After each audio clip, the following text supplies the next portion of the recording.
Ele é a minha esperança. Em Salmos 71, 5. Porque tu és a minha esperança, Senhor Deus, tu és a minha confiança desde a minha mocidade.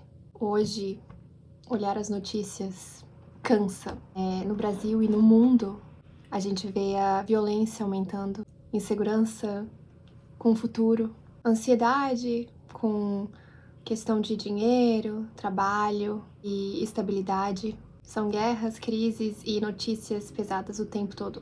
E é uma constante sensação de que nada é seguro. Eu tô falando isso porque isso afeta diretamente o coração dos jovens.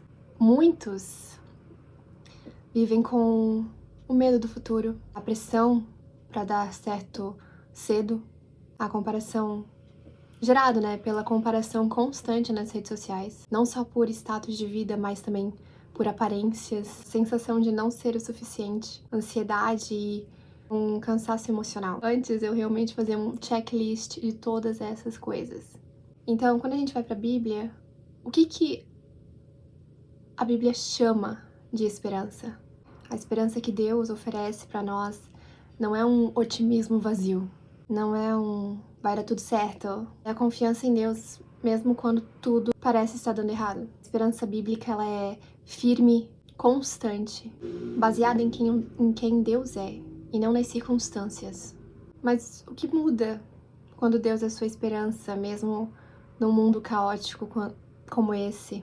E de forma bem resumida, o que eu posso dizer é que ainda no meio da crise, no meio do caos, você sabe que tá nesse meio, você sente esse peso, mas você não fica abalado, você não fica no chão, você não perde o seu chão. E aí, quando as coisas parecem estar dando errado, você não entra em desespero, porque sabe que Deus continua no controle. No meio da ansiedade, você descansa, mesmo não tendo todas as respostas ainda. Você confia de que Deus está no controle. E mesmo quando o coração, assim, se encontra cansado, você ainda assim encontra motivos para continuar. Nós temos exemplos bíblicos, óbvio. Então temos Davi.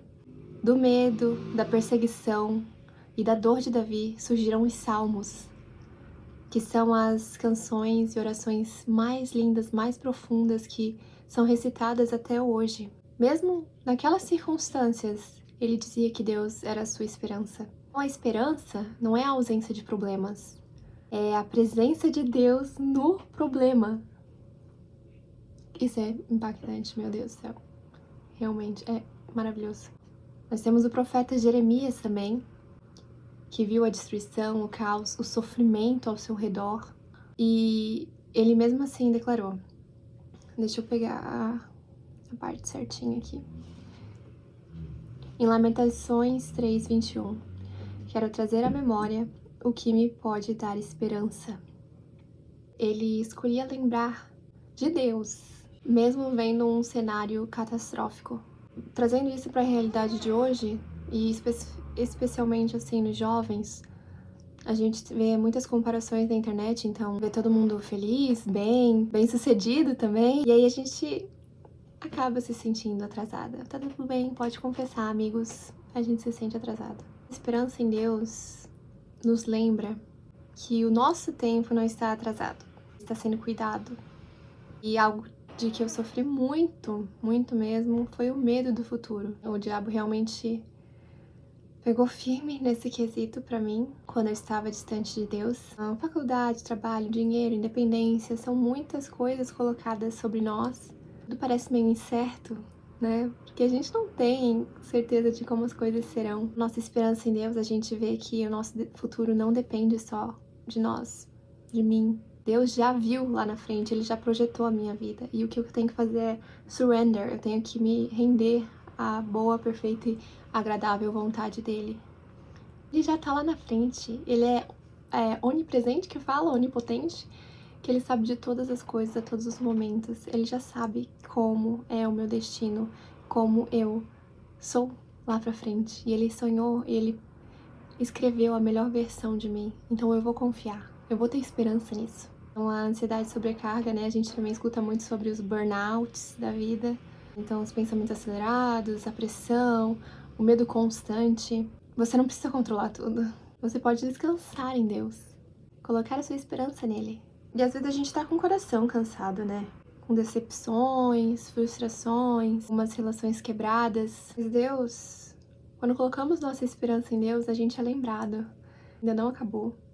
Deus ainda tá escrevendo a nossa história.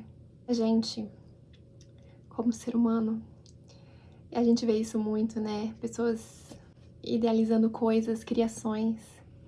A gente tende a colocar a nossa esperança, então, em pessoas, dinheiro, estabilidade, aprovação dos outros. Mas isso tudo falha. E quando a gente se vê, a gente tá de novo caçando alguma coisa pra colocar a nossa esperança e novamente a gente se vê naquele ciclo. Porque a nossa única esperança estável é em Cristo. Só Deus não falha. Por isso, quando a sua esperança está em Deus, você pode até se abalar, mas você não desmorona. Vejo assim que se a sua esperança estiver no mundo, você vive ansiosa. Mas se estiver em Deus, você aprende a viver em paz, mesmo sem controle. Eu oro para que, em meio a tudo que a gente vê, notícias, medos, incertezas, eu oro para que a gente coloque sempre a nossa esperança em Cristo. E que quando o nosso coração estiver ansioso, que a gente se lembre que o Senhor é quem está no controle. E quando tiver medo do futuro, porque ele ainda não chegou, ou por eu não saber como é que ele vai chegar, a gente sempre se lembre que o Senhor já está lá. E também para que quando a gente se sentir perdido, o Espírito Santo venha a nos ensinar a descansar em Cristo. Amém.